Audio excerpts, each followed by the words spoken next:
What's going on, guys? This is Slime Boss here, and welcome back to the Fairy Fountain Podcast. I messed that up last time. As per usual, I am joined by my usual co-host, Hylian Hero, and this time we are joined by, again, just like last week, Zeke Rocks, and very special guest this time, 112, otherwise known as the Mega Master Max, or the Fibonacci sequence. How are you guys doing? I failed. Really good. All good. How you doing? I'm doing well. This month has been crazy in terms of video games. There have been a lot of releases, some surprising, some not. Some literally came out the next day after it was announced. Yeah. Looking at you, ActRaiser, but yeah. Yeah. A lot of releases. Yeah, so we literally just had a big month with the Nintendo Direct last month, and we're already, we literally had news up until the very end, so I think we should just get right into it then.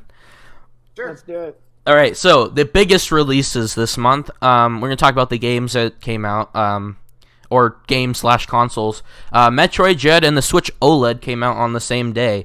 So do any of you guys have a Switch OLED yet? I wish. I'll wait a year. I will be getting one in December. I just want to make sure that I have the time to set it up and everything, since I need to transfer everything over and make sure that everything's working correctly, because I have a special micro SD card that goes up to 200-ish gigabytes, and that's a lot of games. So I want to wait till I have time. Yeah, for sure. I planned on getting it at launch, but I kind of switched jobs, so I didn't work for like 2 weeks. So it's money is an issue. Yeah. I had a pre-order, and then I had to get a new car. So there we go. There you go. And again, same day. Yeah, $350. Yeah. Yeah. Same day, Metroid Dread, and oh my god. So context, never played a Metroid game before, but this is phenomenal. It's just hard as fuck. Like, it is so good. It really is so good. This is my first Metroid game that I've gotten basically from start to finish. I dabbled in a couple in the past, but I'd never really put time into them. But Dread is absolutely incredible. The combat, the gameplay is so smooth.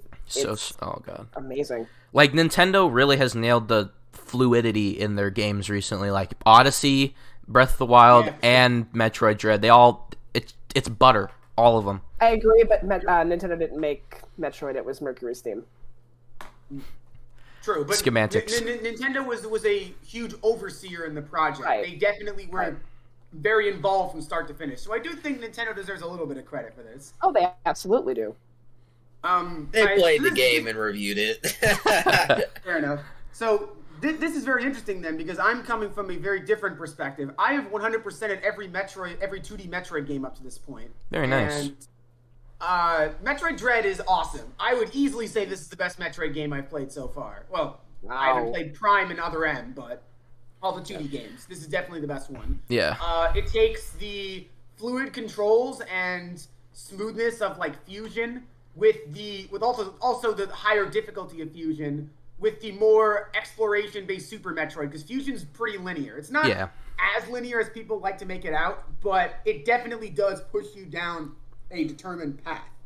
And it's funny, a lot of Dread seems to be an evolution of Fusion in general. Like, for example, the Emmy robots that hunt you down is basically just the SAX, but much more involved. Because, to be honest, the SAX was a cool concept, but it was mostly a cutscene. Like, as long as you didn't literally run into its sight, you would never get caught.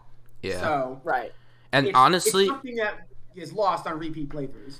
Honestly, the Emmy is like the most scared I have felt in a video game that's not a horror genre. It is so high intent. Like, you don't even have to be doing anything. You're just sitting there, and as soon as you enter the Emmy room, like, my heart rate just goes up like tenfold. Like, it is genuinely terrifying. Yeah, the Emmy robots are very. First of all, their AI is very well designed. I don't think I've seen an enemy that is this efficient at hunting you down. During the last Emmy, when I was trying to figure out what to do, it snuck up behind me and killed me. That's really, really smart. The props to Mercury Steam and Nintendo for programming that. Yeah. With such killing efficiency. Well done. The only thing... It doesn't matter where you are. It is hunting you down. Yeah, it will hunt you down where you are. Startling speed. It's terrifying. other than its, extreme difficulty, there's one thing that I've seen from Samus Returns that didn't come until like very, very late in Metroid Dread, and that's the Aeons, or the sensor where you can see other blocks, which is unfortunate because that helped a lot early game in Samus Returns. So I believe it was early game in Samus Returns. Yeah, so that gets into my basically 2 complaints with the game. Number 1, and this is kind of a minor complaint, but I don't think the music was as good as the previous games. Oh, yeah. I'm someone who cares a lot about video game music, which is why my game of the year is between Metroid Dread and Blaster Master 03, and the only reason I'm choosing Blaster Master is the music, because the music in Blaster Master 03 is like top tier because it's Inti creates. But yeah, the 2 complaints I have about the game are the music I think is not as good as the previous games, and the power-up order is something I'm not fully on board with. As you said, the Aeon ability has gotten way too late. Same with the power bombs. You literally get the power bombs a couple minutes before the final boss. Meaning you have to go all around the map again just to use the power bombs, and that's not something I totally agree And there's no final Emmy fight. You just kill him. You don't even get to see him. You see him for like 2 seconds and he explodes. Like, yeah, the 6th Emmy fight is technically the last one. Yeah, so... And it was a badass moment. But yeah. It was. Like, how like, spoilery are we allowed to get on Metroid Dread? Let's not go too deep, but... Okay, so all I'll say is what happened at that moment was very cool from a lore standpoint. If you understand the lore. It doesn't get as bad as Kingdom Hearts, but... It's very cool. It gets better if you played Fusion, because it's something that is brought up from Fusion, but yeah.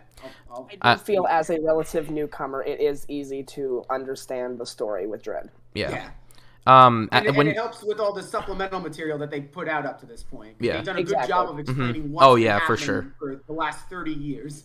Yeah. With all those reports. I was just going to say, when you're talking about the music, I think it has very good sound design, and that it definitely emotes like a lot of like emotion in the music, but there's no like earworms or like things that you would remember, or like I'm not saying that the music isn't Metroidy. It's just not like something you can hum to. It's just a lot of how do I explain it? It's not Breath of the Wild level of just no music whatsoever, but it fits the tone, if that makes sense. It sets out what it wants. It fuck. All right. No, I know what you're saying. It's the sound engineering and the design of the sound effects is fantastic. Yeah. They nailed it, but it's not something that you would listen to outside of the game. Yeah. Because it's very much supposed to reflect the environment. That being said, the remix of the escape sequence is awesome. That song is great. I agree. Yeah. Zeke, you haven't really spoken very much. Have you played Dread yet? No. Oh. Sorry if I spoiled anything. My bad. No, you're fine. Honestly, I'm really fine. I'm playing it anyways. As far as we've talked about, we've only talked about as much as the trailers have said, other than the last Emmy. But it's the combat system, the platforming, the abilities, they're incredible. They knocked this out of the park. Well done. Other than the boss difficulty, I would also say that this game is very approachable too, because I played maybe 10 minutes of Hollow Knight and I was already lost. Like, this game is very easy to figure out what you're doing, and and be able to pick it back up too. Commenting on the difficulty a little bit, because I do see people bring this up a lot. So it is. So I will tell you this: this is definitely the hardest Metroid game. No other Metroid game quite has this level of difficulty, but I feel like people are comparing this to something. Okay, I'm just going to use this because this is the best comparison I can make. I feel like people are comparing it to, like, Mega Man or Ninja Gaiden, and it's not quite that hard. To be fair, I'm also the person who says people over-exaggerate Mega Man's difficulty, and I know everyone disagrees with me on that. But I still think Metroid Dread's difficulty is, out of 10, I would say it's like a 6 or a 7. It definitely requires you to learn patterns and exploit enemy weaknesses, but it's not super, this boss does a load of damage, and if you get hit once, you lose. It's just that you have to memorize patterns and pick up on enemy tells. tendencies. Yeah. Exactly. It's like a Mega Man game in that respect. Being said though, the bosses are so well designed. Even though, Yeah, as I was yeah, saying that too. in the pre-show, that I am literally raging at the final boss. I've been going at it for like 2-3 hours in the last couple days, and it's driving me insane. And the cinematics with each boss fight, like, Oh my god! can we talk about at least the Yeah. first one at the very least?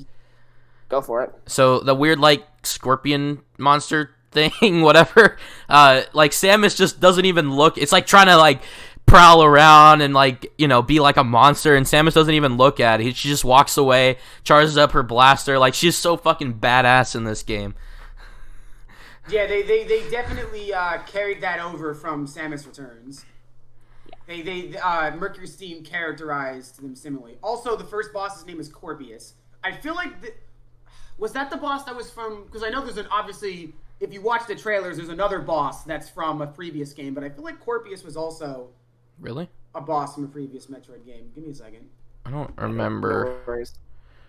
I think those blue brain things have to be like mini mother brains, somewhat, right? Some kind of reference to her, because they have the red care if I rings. talk about like spoilers for the other Metroid games, like prior to Dread?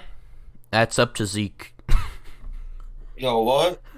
Do you mind if I talk about spoilers to like the prior Metroid, like No, one? I two, don't three, care. Okay, so Those games made no sense. The to me. spoiler warning. There you go. 3, 2, 1. spoiler warning: Mother Brain is dead. Like Yeah, dead. yeah, She's okay. not coming back. I'll put it that way. It's not mother So- brain. It's just like Yeah, they something, look like some Mother kind. Brain. Yeah. And it wasn't Corpius. I was thinking of another boss, but there's definitely 2 bosses in that game that returned from previous games. I was hoping Nightmare would return, but he did not. Ooh, that would have been interesting. Especially in the HD, like in HD, Oh, that would yeah. be terrifying. Nice.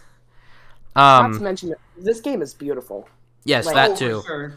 Oh, It looks I played Every most- little detail. I played most of it in handheld mode, but when I finally docked it and played it on TV, oh my god, I didn't realize. Yeah, it is so good. Here's the $1 million question. If either of you, so this is similar to other Metroid games. If you beat the game in under a certain amount of time, you get extra stuff. Have either of you done the speedrun things? The speedrun No. achievements? Nope. I haven't passed So- Kraid, but I have seen the rest of the game. I haven't gotten It's- past Kraid myself. So slight spoilers, as the game tells you this. If you beat the game in under 4 hours on normal and hard, you get extra stuff. I'll put it that The way. galleries, yeah, Gotcha. Yeah, you get extra images for the galleries, and they're Oh, really okay. cool. yeah, okay. Yeah. Nice. All right, I think that we've gotten all our thoughts on Dread out of the way. I want to go back to the OLED real quick because I forgot to mention that apparently, so the Joy-Cons, they have that plastic thing that they added in, or the Velcro type thing that they added in the Skyward Sword Joy-Con. So apparently Joy-Con drift is fixed temporarily until we completely Sounds like I have that change. fixed. Yeah. They've been constantly improving the Joy-Con since launch. Apparently, I'm not gonna believe it until I see it. Yeah. Which won't be for months, if not years. For sure. Well, according to a few YouTubers who have teared down the Joy-Con, they definitely have made strides to reduce the amount of drift that it gets that quickly. Because drift is the reason drift happens is because the sticks rub up against the plastic, and they've been taking steps to try and avoid that. Now, unfortunately, drift in general is just kind of a thing that happens with every controller eventually. The issue is that the switches, it happens way too quickly. Like, it happens within months for some people, which is obviously unacceptable. But I do feel like people misunderstand that, like, even my Wii U gamepad has drift, or had drift at one point. Like, this is just something that happens with almost every controller in general. Yeah. So... Mine broke. yeah, like every screen broke. controller has like some sort of shelf life that after Yeah. a point it won't work. The problem is that the switches happens too fast. And also, I don't know why, but usually Nintendo controllers are like the best quality.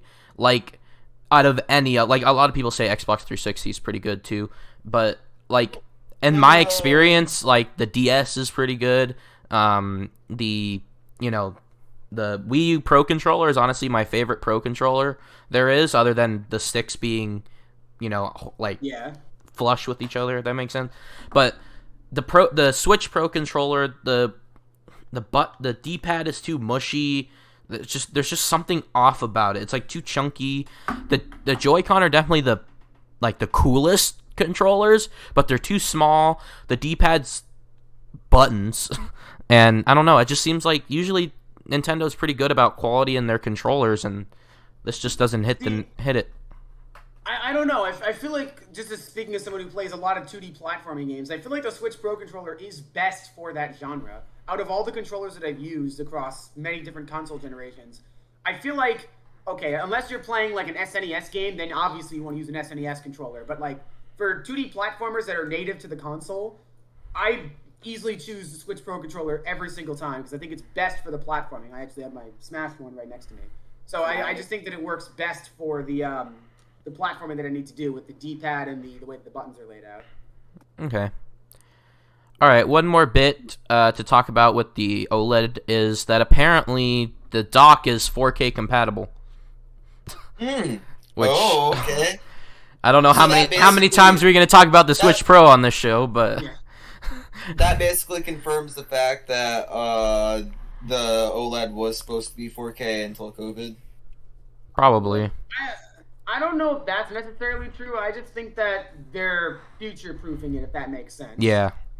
That is right. As in, if a Switch Pro does launch down the line, then you can use it with the OLED dock. I think it's just future-proofing. I don't think the OLED was ever supposed to be... So basically, they're also planning on releasing a 4K model in the next 2 years, ripping people off that just bought the OLED. Yeah.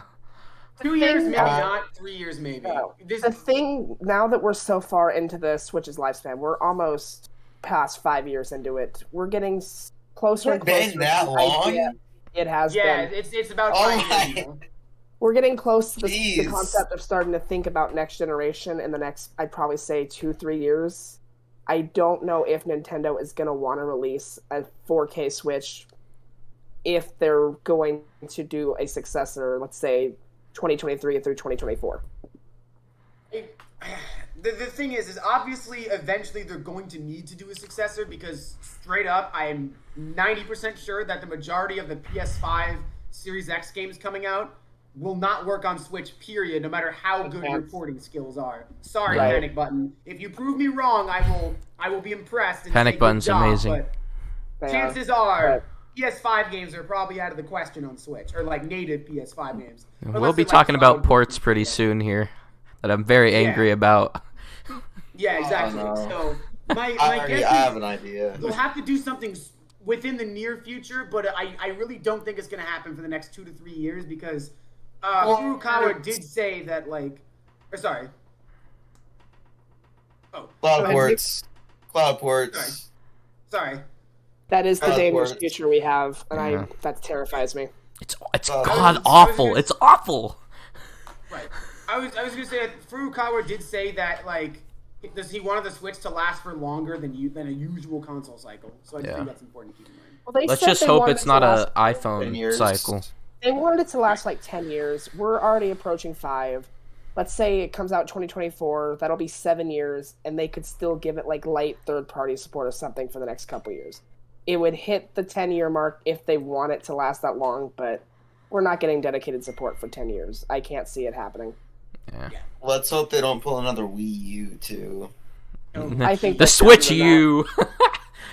I think they learned from their previous mistake on that one. Hopefully. You would think so. We could hope.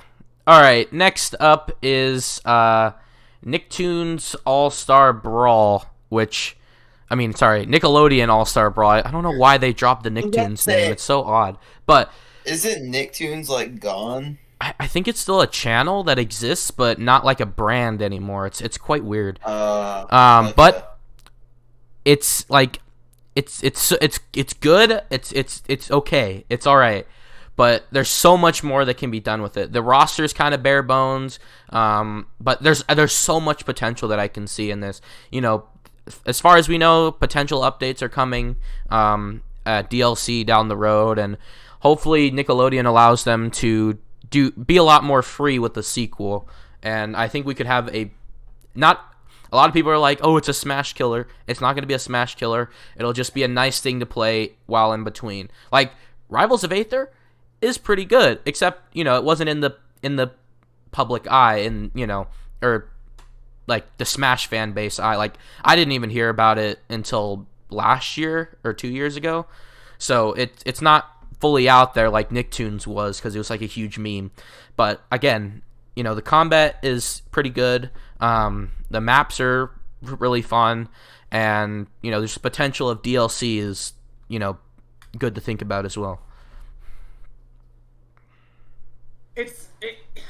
I don't know why people have this preconceived notion about any Smash-alike game being a Smash kill. That's really, really stupid concept. Do we even want that to happen either?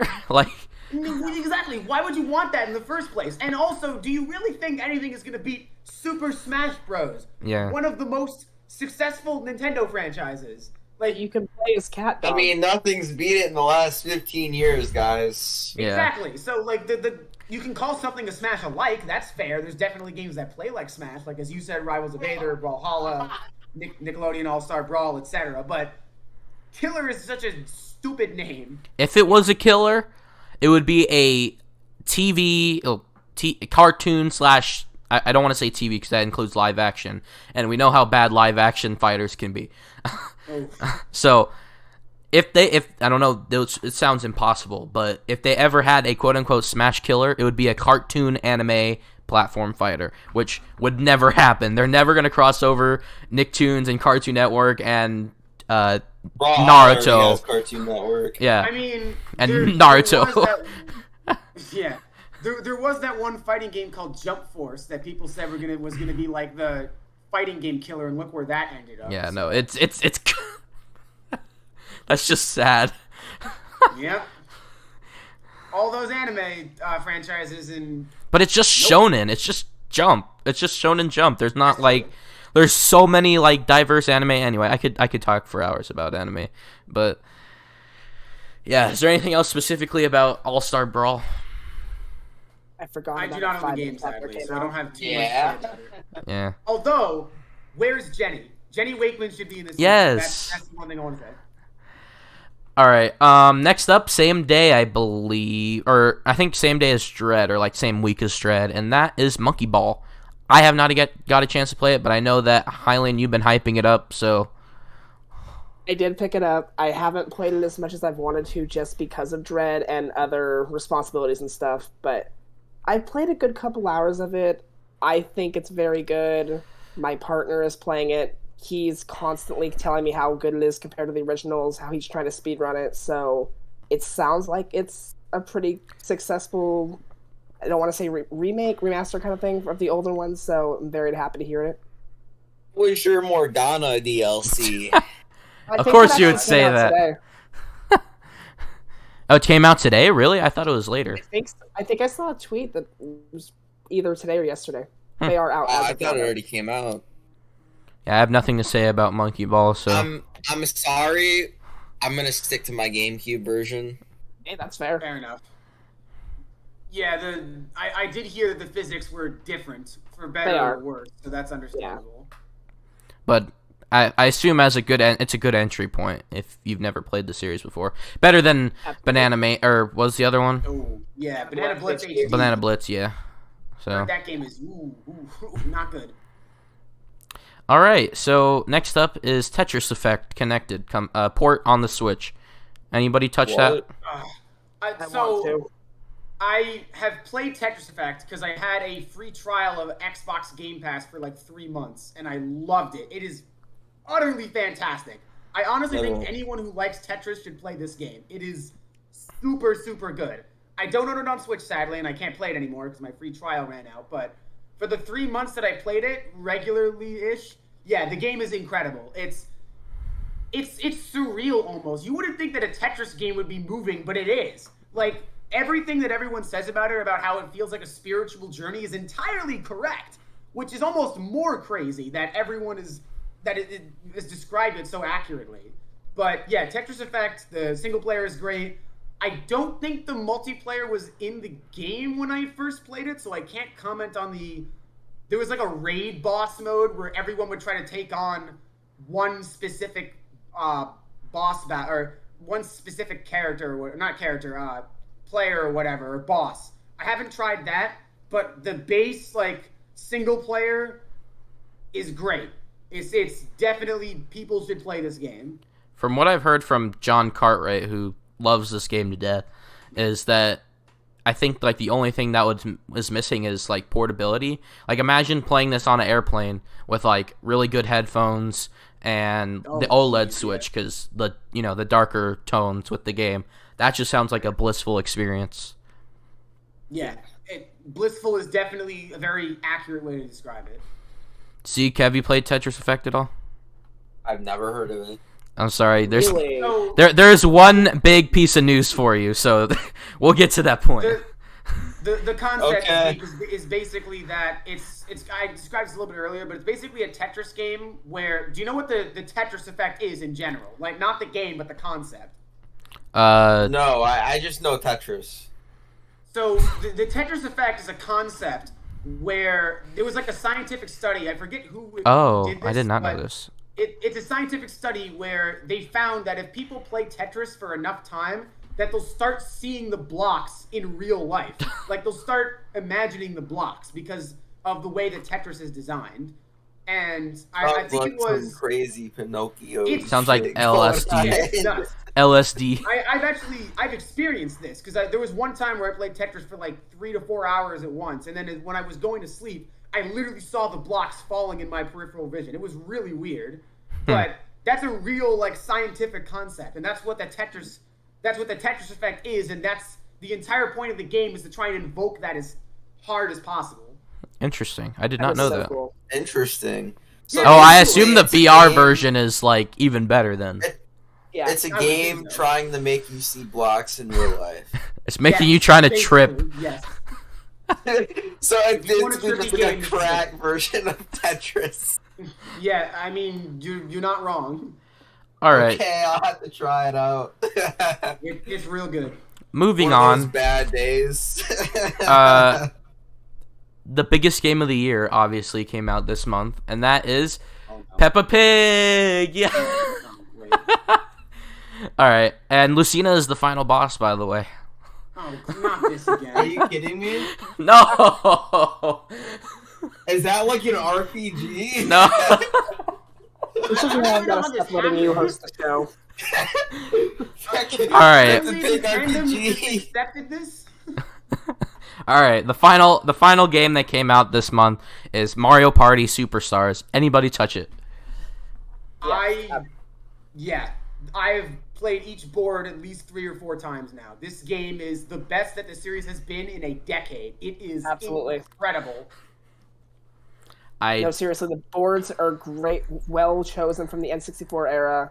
The mini games are pretty much all well picked. Superstars. I have a few issues with some of them, but it's a great game, and it plays like an actual Mario Party. I'm sorry, I don't like Mario Party, no matter what form it takes. So I assume it's because it's too luck based for your taste.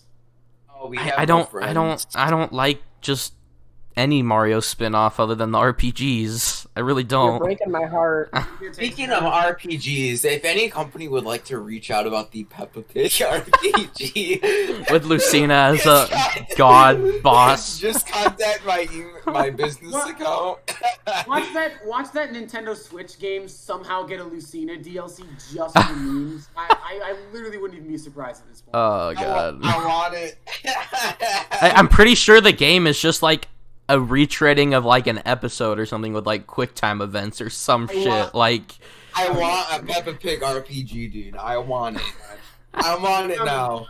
I want a Peppa Pig RPG. Alright, moving on. So, to your point, Hylian Hero, I do want to say one more thing about Mario Party Superstars. The only thing that the game doesn't do well, why on earth would you bring back Tug of War and Castaways when that got you a lawsuit last time? And you just re-released controllers so that you can make a hole in your hand again.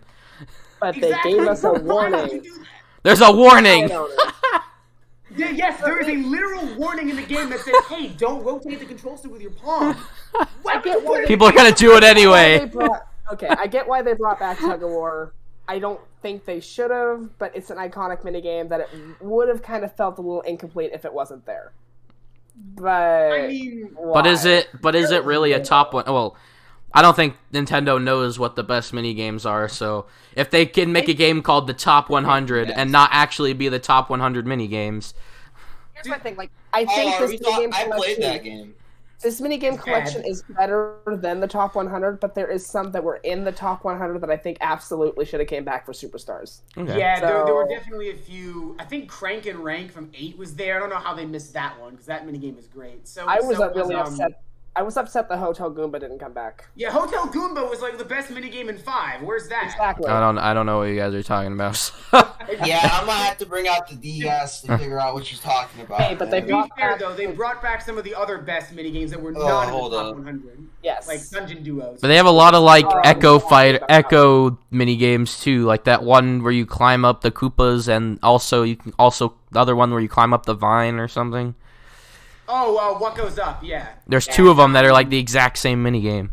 Well, to be fair, What Goes Up is you just have to time the button presses, whereas or sorry, the other way around. What Goes Up is like an actual platforming minigame, whereas I forget what the other one's called. I think it's Vine with Me or something like that. That one's timing, so it is different, even though they look similar. Right. All right, I think we should move on to the other news. Crash got into Smash, baby. Yep. Bandai Namco changed their logo. Hey, wait. Oh God. Do not talk about Crash. We don't talk about Crash anymore. What do you mean? He's Fighter Pass 11. I've been playing it No, for no. Because of a certain parent company. We don't talk about that. I don't care about his parents. I'm playing this Smash and I'm having a great time with it. Oh, I found Hotel Goomba. I completely forget what this game was. Okay, so Bandai Namco has a new logo, and it screams like graphic design is my passion. Like, come on, like. Really, like, Pringles now, like, okay, I'm a huge stickler for simplicity, okay? I love simplicity. Like, so the new Subway logo is better than the old one, I can tell you that. But, all they did was type the name and put a box, like, come on, like, you didn't even try. I guarantee you they paid, like, millions of dollars just to get this. And then they're gonna sell it as NFT. Oh, Jesus. Please don't. Yeah. Did you hear about the McRib? Yep. Oh God, that is Disgusting. I hated that. That thing was gross. Like, not only does it not look good, it's just lazy. It just doesn't even. It looks like It doesn't look good, and it tasted awful. The great thing about the old Bandai Namco logo was it was actually a combination of Bandai and Namco's logos before they merged. That was cool. That was a good concept. It was similar to what Square Enix did. So why would you change that? The logo was great. Yeah, I don't know. They Quick gave some update. stupid reason, but Quick update, I just placed 4th in Hotel Goomba against CPUs. oh, there you whoops. Very Nice. All right, next, pretty much like all of these things on here, just making me angry. I'm just kidding.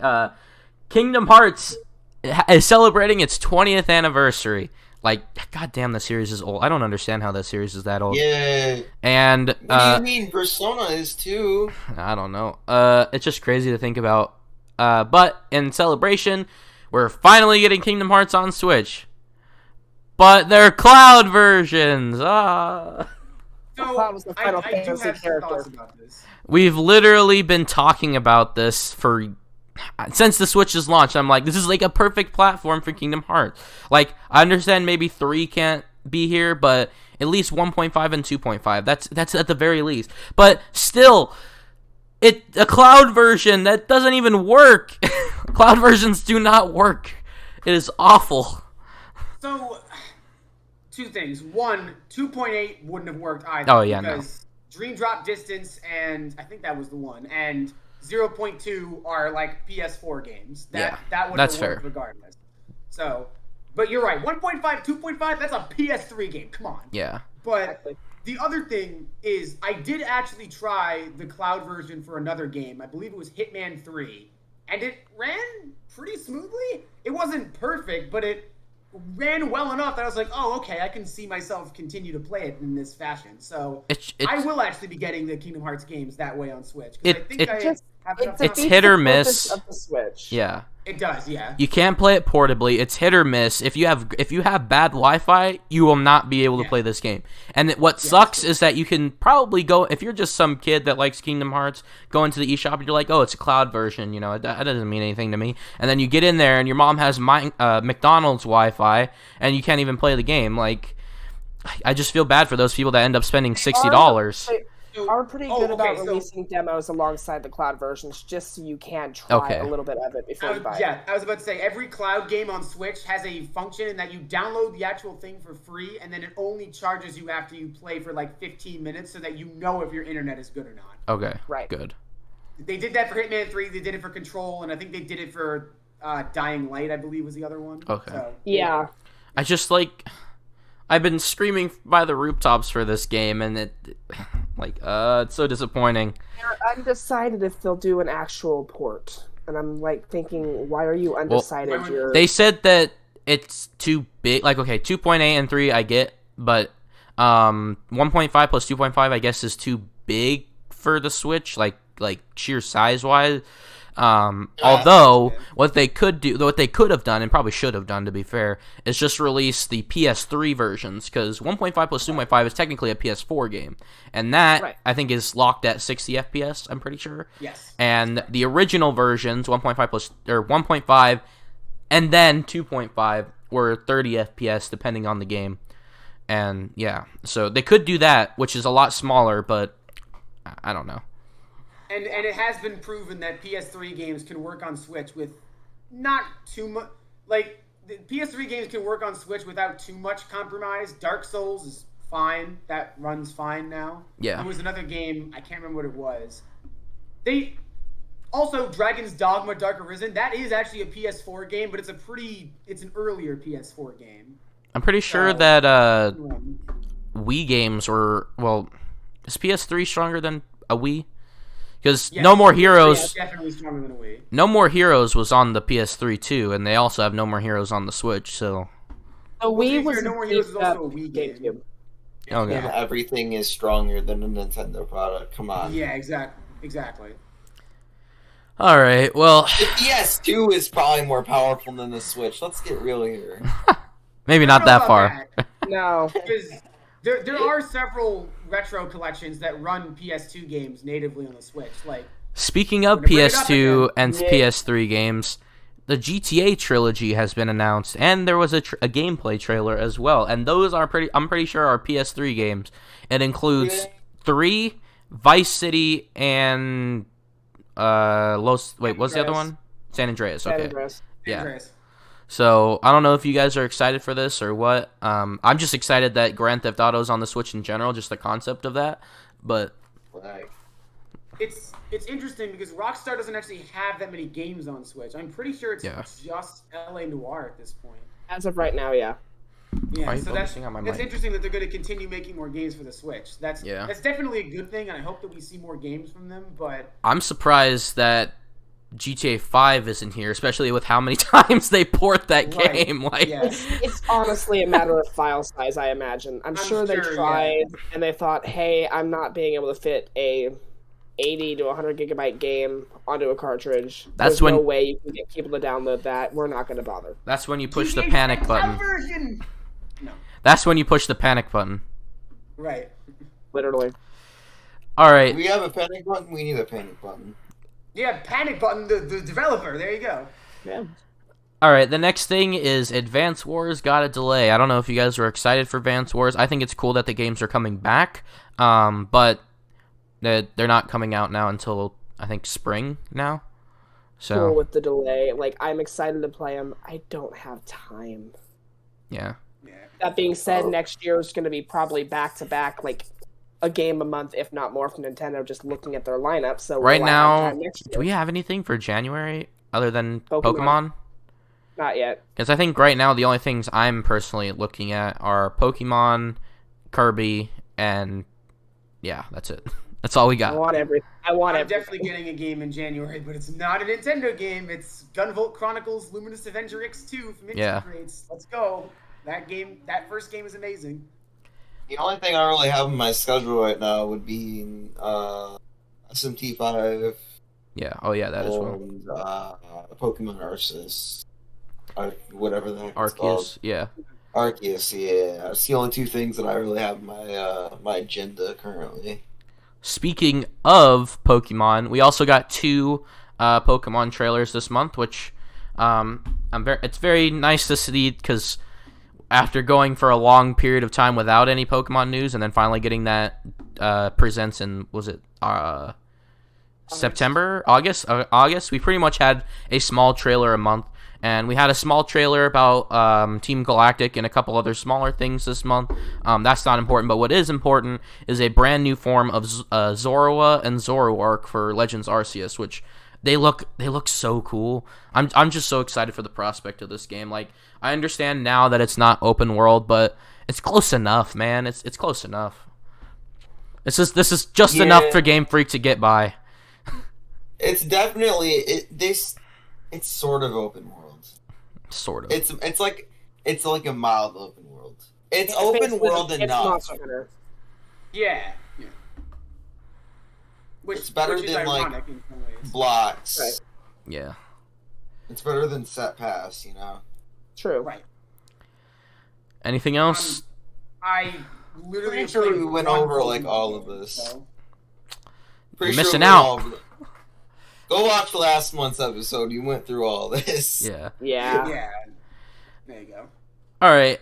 Next up is apparently there is. I did want to cover this because I'm already really excited for about Nicktoons. That apparently they're trying to make a Warner Brothers version, like which is insane because usually you see like Injustice, which is just DC characters, but from what we've seen of this, which hasn't been announced yet, by the way, it's Batman, Rick and Morty, Cartoon Network characters, I believe, right?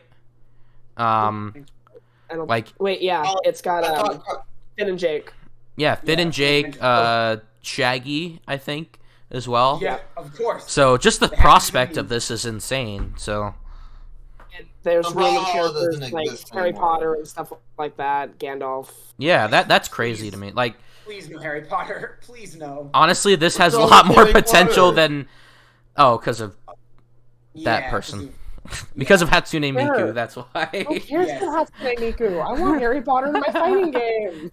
I don't know. Harry Potter. But no, that's the interesting concept is that Nick is very restrictive, and well, just as a company, but also with what characters can be in because they only have so many shows. But Warner Brothers, I mean, unless they had like a Viacom fighting game, which they can take from a lot more. But just the prospect of just WB as a whole, like I don't think I would have ever imagined Batman standing next to Finn and Jake. Like that is that's just a weird thing to think about. I mean, I guess they have Teen Titans Go, which is a little bit more seeable with Finn and Jake, but honestly, like I don't know, really excited about it. Speaking of, Gandalf's taunts better be "You shall not pass." If they do not Yes. do that, they have failed. and actually have voice acting in this game. Yes. Speaking of like Warner Brothers and Cartoon Network and Adult Swim, I highly recommend you watch the Pibby trailer. This came out in the month of November, but I highly recommend you guys check it out. This is not video game related news, but I highly recommend you guys check it out because that show, if it ends up being a show, is super dope. So I recommend you guys look that up. Absolutely will. How many times have you let in with "speaking of" today? I don't know. Speaking of,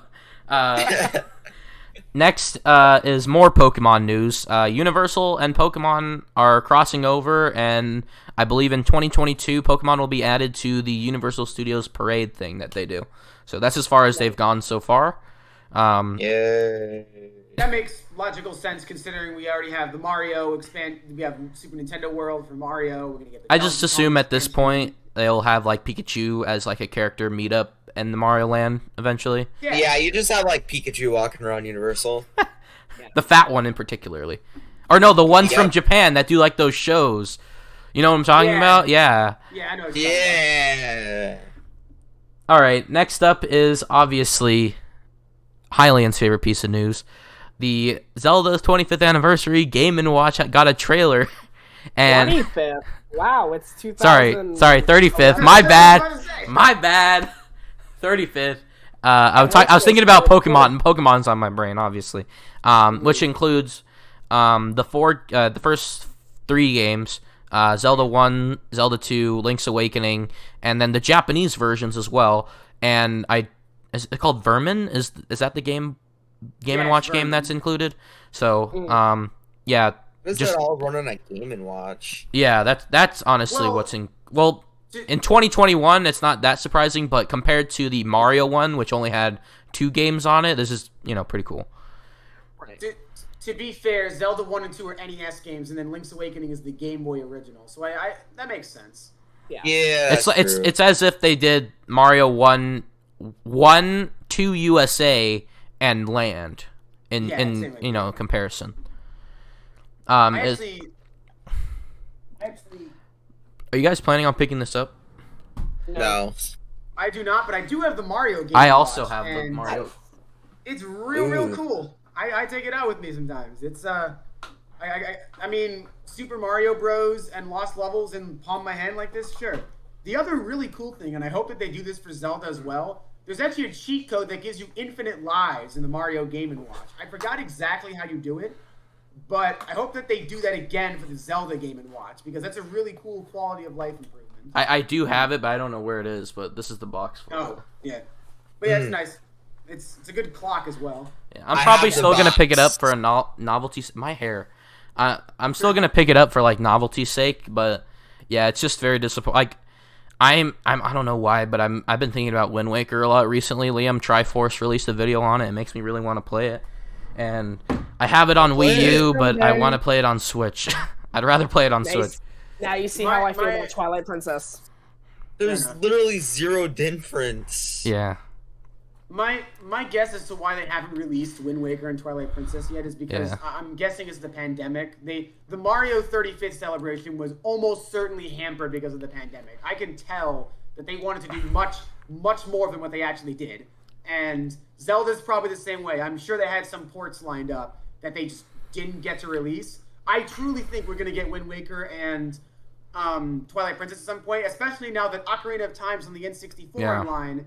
Majora's Mask soon. Be there soonish, so that'll be almost every 3D Zelda game if they do release the HD games. That's no, it is every 3D. Yeah, no, that is because Skyward Sword is on the Switch already. Yeah, no, I'm thinking it's because Nintendo likes to maintain only one Zelda game a year. Last year was Hyrule Warriors. This year was Skyward Sword HD. Next year, barring any delays, will be Breath of the Wild 2.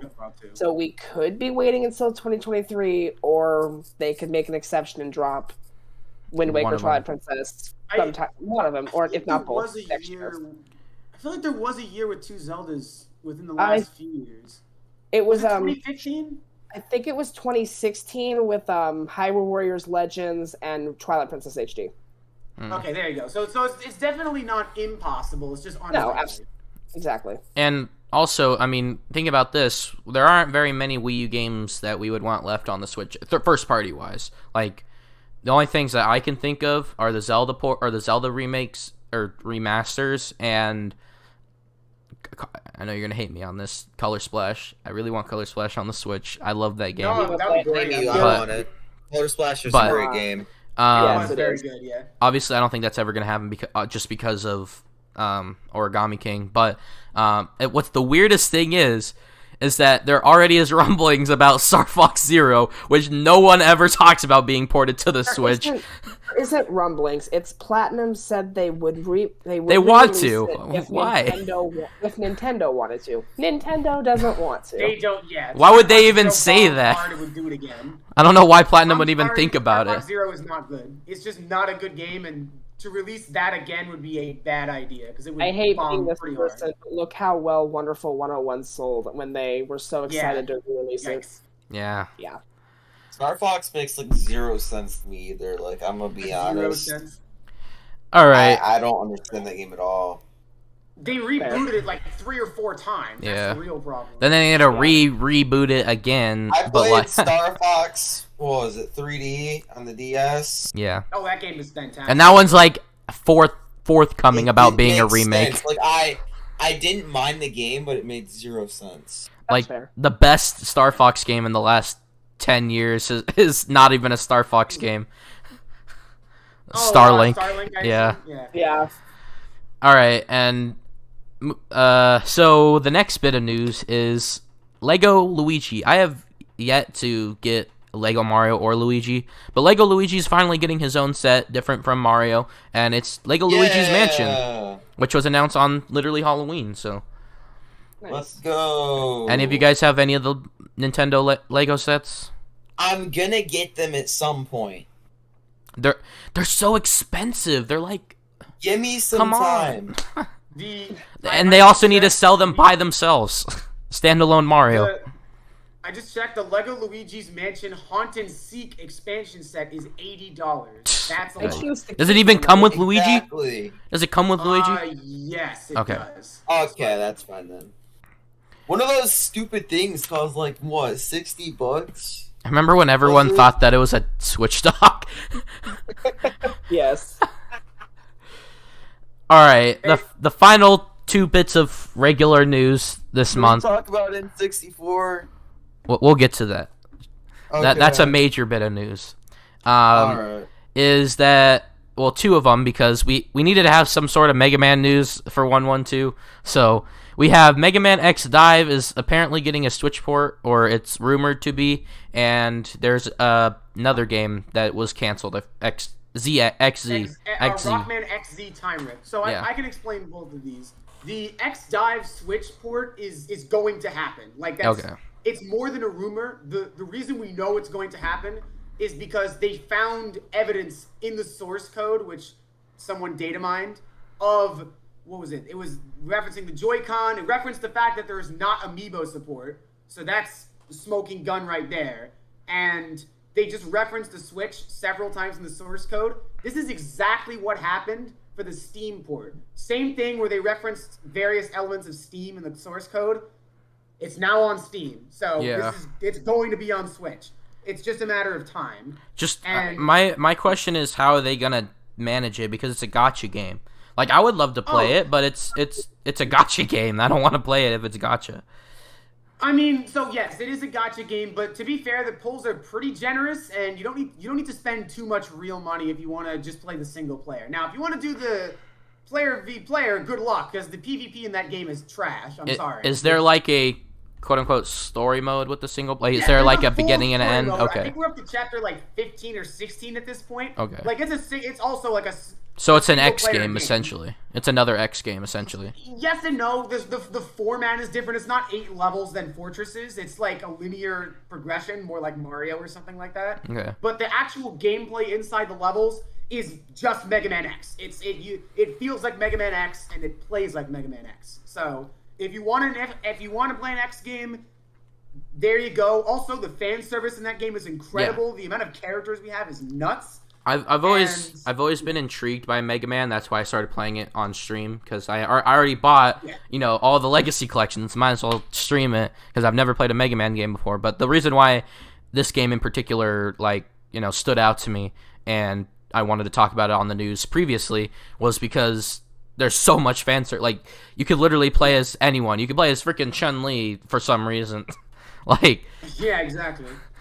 So and just they even the developers went as far as to create a character that is Colonel and Iris from Mega Man X4 fused together, which is a concept that was talked about in the game but never actually shown. The fact that they included a character named X Kai who was literally just a model. He doesn't even exist in the a sprite or model version of him doesn't even exist in the games because he's not a video game character. He was for like a Bandai D-Arts figure, and he's in X Dive. It's crazy the amount of fan service this game has. It is awesome. I just can't wait for them to add Archie and Sonic.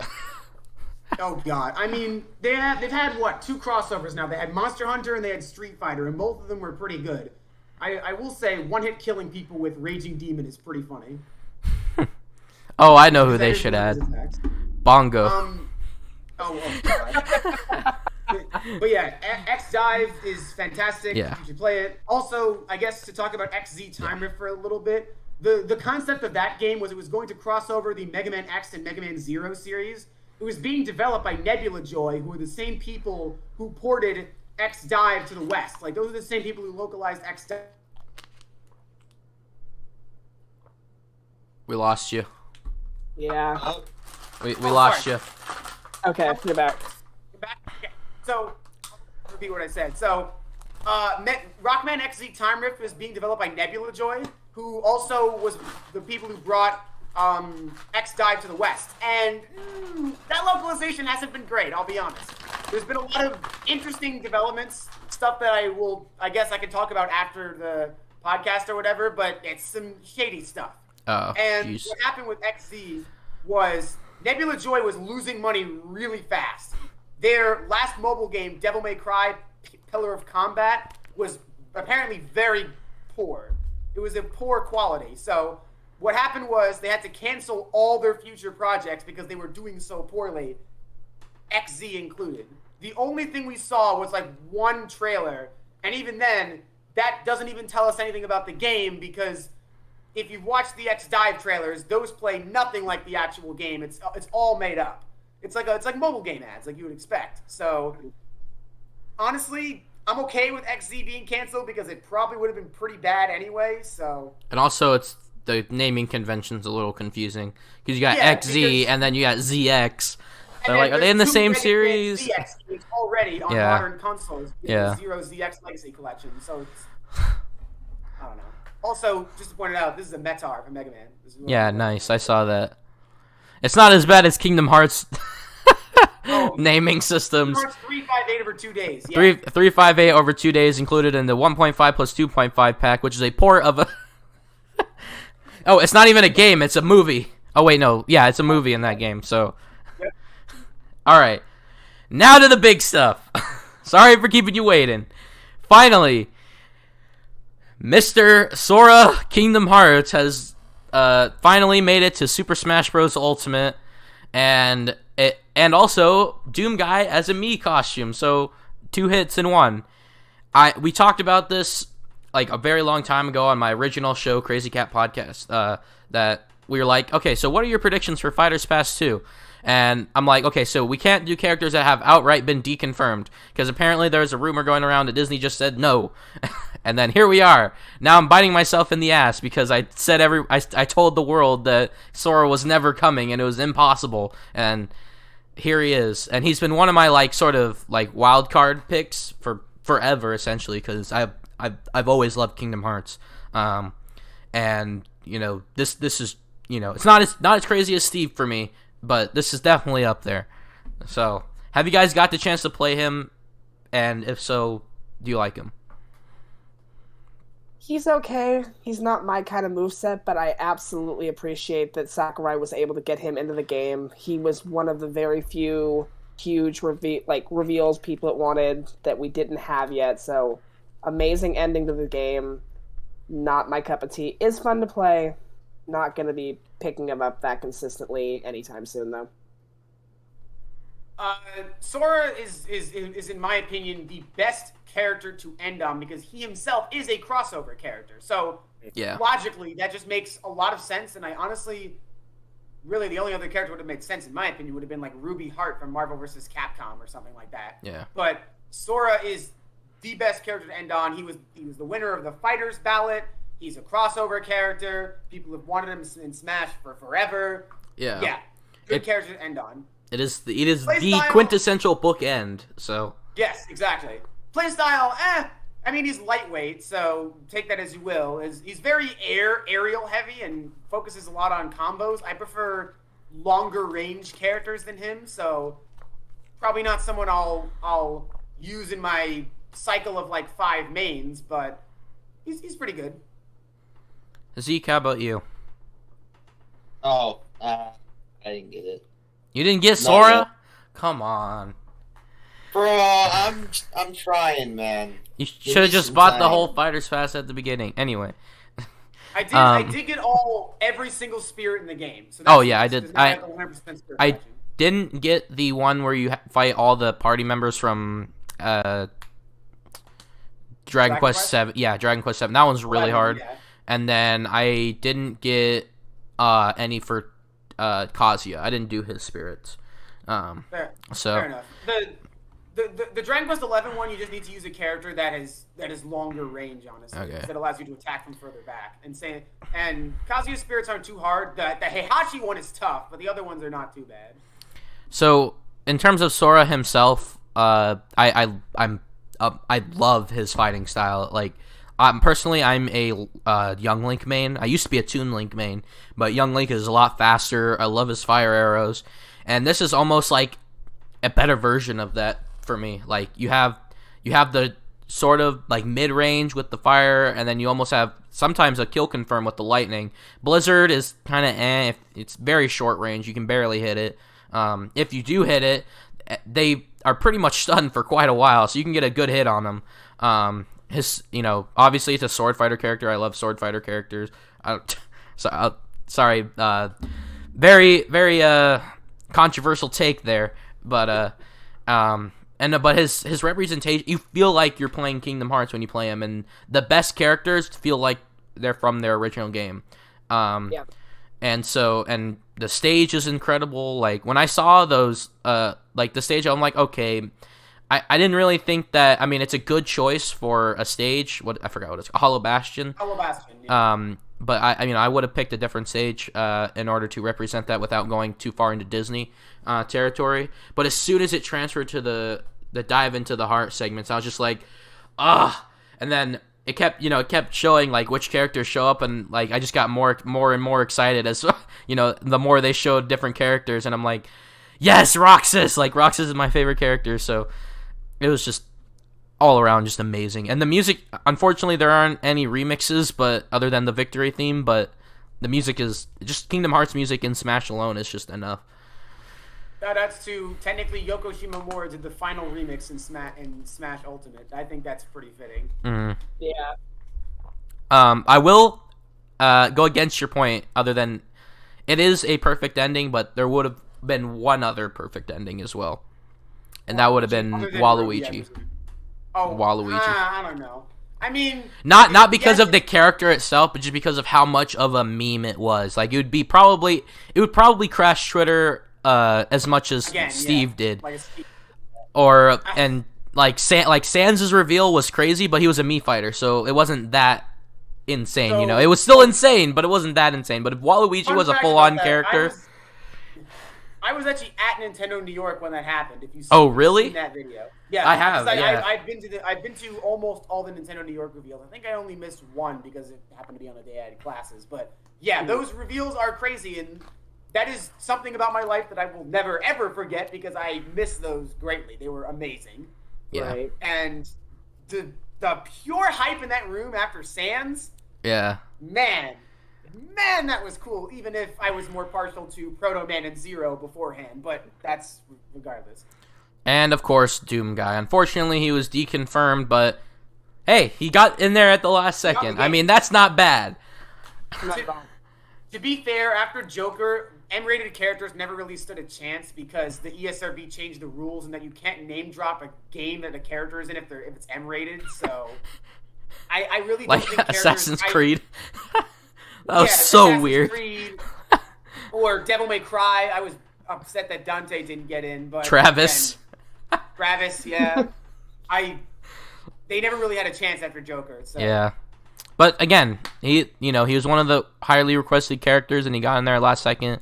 The only character that we're missing then would be Crash, but honestly, do we need him? Nah. I mean, a really cool mascot character, but apparently the person who came in second place on the fighters ballot, according to the Sakurai Famitsu column that just came out before we recorded this, is actually Banjo-Kazooie. So 2 characters from that. Hell yeah.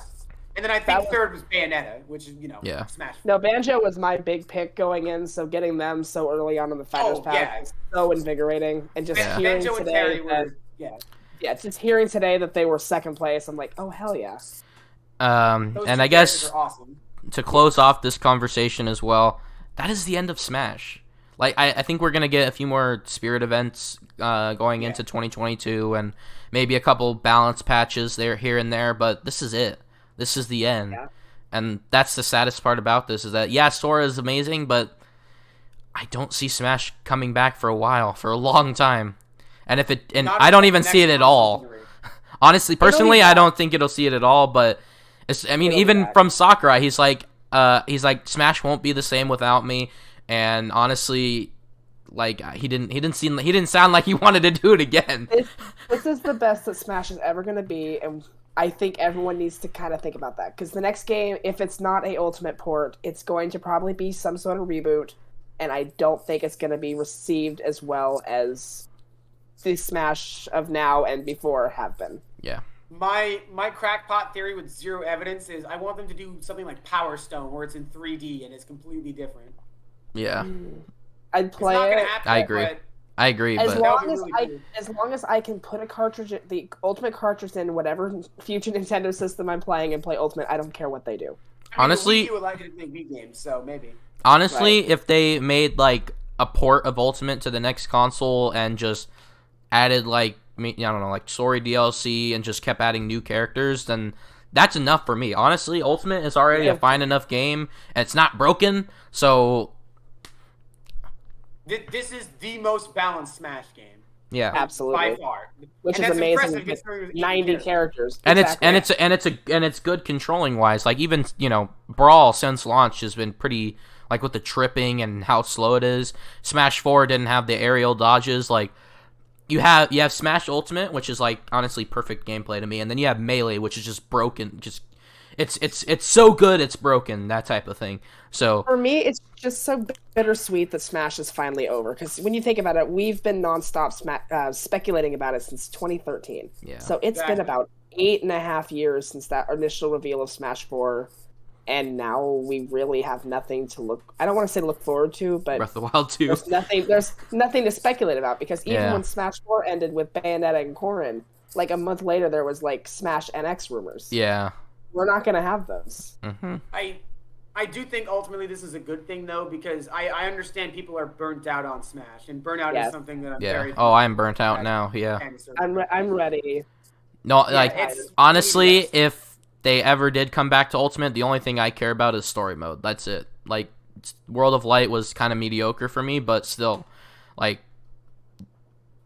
I'm tired of I'm tired of talking about it. Yeah, that's what I'm saying. With the burnout, it is definitely time that we lay it to rest for at least a little while. Let's Sakurai make Pikmin 4. Just please. Oh, give me and Pikmin also 4. too. Yeah. Yes, that too. And a huge shout out to the biggest hype man around, not Fidel,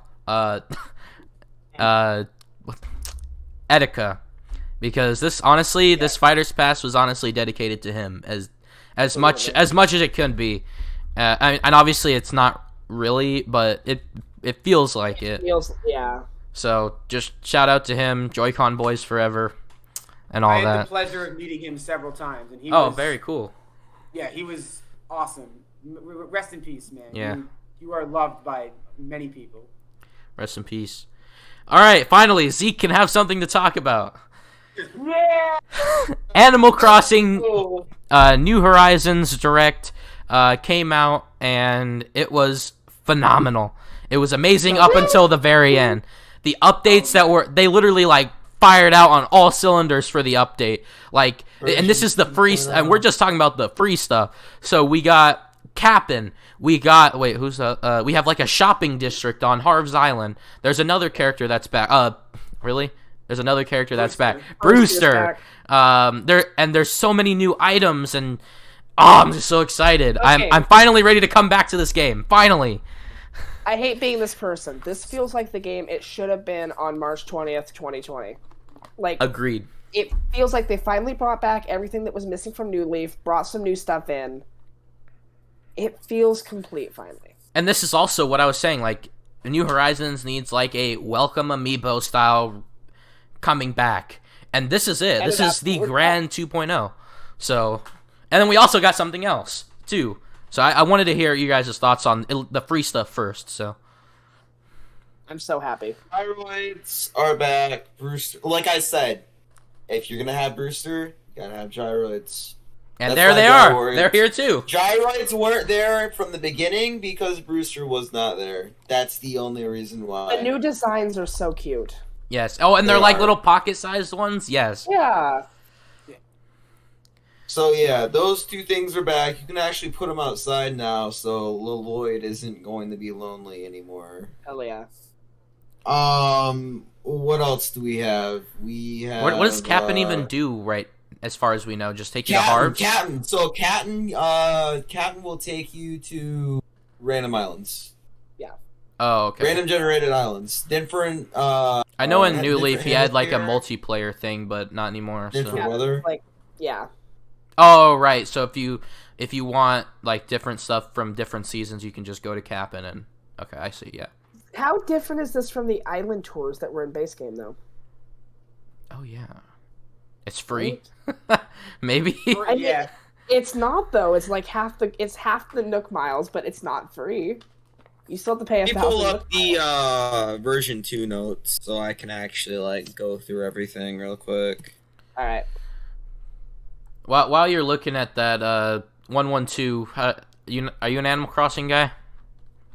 So I have played 2 previous Animal Crossing games. I played City Folk and New Leaf, and I'm not too much of a life simulation person. I prefer action games. So Yeah. when New Horizons was announced, I was like, oh, cool, but it's not something that I particularly play that often. So I was like, I'll just pass. I'm good. Yeah. For me, like the Switch was like a catalyst for new games for me. Like this is the reason why I bought Mega Man, the reason why I bought Crash, the reason why I bought. Honestly, my first Zelda experiences were on the Switch. So this my just new experiences. Just whatever game comes out, I'm like, okay, maybe mild interest, I'll get it. Little bit of breaking news on the Animal Crossing front. I just hopped on Twitter and saw that the Animal Crossing account was tweeting that Animal Crossing got an update. I just turned on the Switch myself. What? and It's a out? It's a 35-minute update. Wait, This it's is a big out? boy. Wait, it wasn't supposed Wait. to come out Yeah. until the 5th. Yeah. I'm updating. I know. I'm literally updating it right now. Let me go look. Let's all 38-minute update. Download. I don't know Let me what's go going on. look I don't real know if they quick. dropped it early. All right, Yeah, I'm mine don't- downloading it too. Yeah. Anyway, what I was trying I'm to too say. lazy to go up and get my Switch. Alright, so patch notes. What I was before you get into that let's though. stop- Before you get into that, Alright. I was just gonna say all the Switch was really just me trying out new things. Animal Crossings was one of those things, and my cousin really adores Animal Crossing, so I was really getting into trying it, and I loved it for like a month or two, and then I dropped it, and that's like the only unfortunate thing about base game is that there was nothing to do after a certain point. I got about a year in before I finally put it down, but after like 5-6 months, I was bored. 112, what were you gonna say?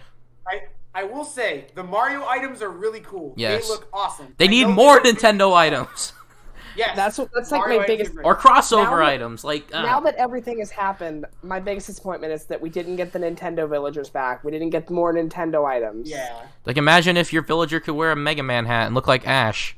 Yes. Thank you. Please. More functionality for the Mega Man enemies. What if you just had the blaster and you just go around shooting your villagers? Oh God. Apparently the villagers are robot masters now. Sure. And the other thing was the reason why I watched that direct. I wasn't originally gonna watch it. I was just like, okay, I don't really play Animal Crossing. Ooh, Nintendo Switch Online expansion pack. We'll get to that. We haven't got to the paid part yet. So, all right, Z, go ahead. So to the patch notes.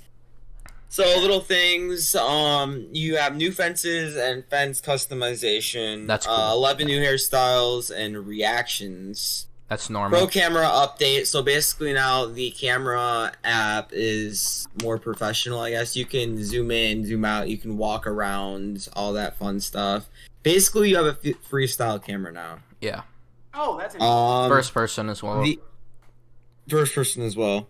First person? What? Yup. First person camera. And then you can set it up like a selfie stick. You just walk around, look at your villagers, and then you can set it down and then move back and stand next to them. Is this There's Kingdom Hearts also- 3? What is going on here? There's also the new Nook phone app, Island Life 101, that basically tells you things that you can do, I guess, on a daily basis. Just and gives you more things that incentive you should day to do. day. More incentive to play, yes. Yeah. So yeah, you can redeem miles for items, new external storage. So you know your internal storage in your Oh, house, yeah. you can now link that outside. More KK slider songs. Oh, more storage as well. Yeah. More the pro construction license. Your max numbers on each bridges and inclines have increased from 8 to 10. You get 2 extra now. You can also set up the permanent ladder kit, so you can permanently place ladders around your island. That is really instead of having helpful. to use your that is ladder helpful, tool yeah. 24/7. That animation is so slow too. Like Yeah. whenever I'm trying to move quick, and it's like a 3-second animation And that just. It's the only way to travel up and down too, unless you have slopes or stairs. And when you do have slopes or stairs, it takes like a day for Lloyd to make the slope or stairs. So it's like, this is great. We needed those ladders.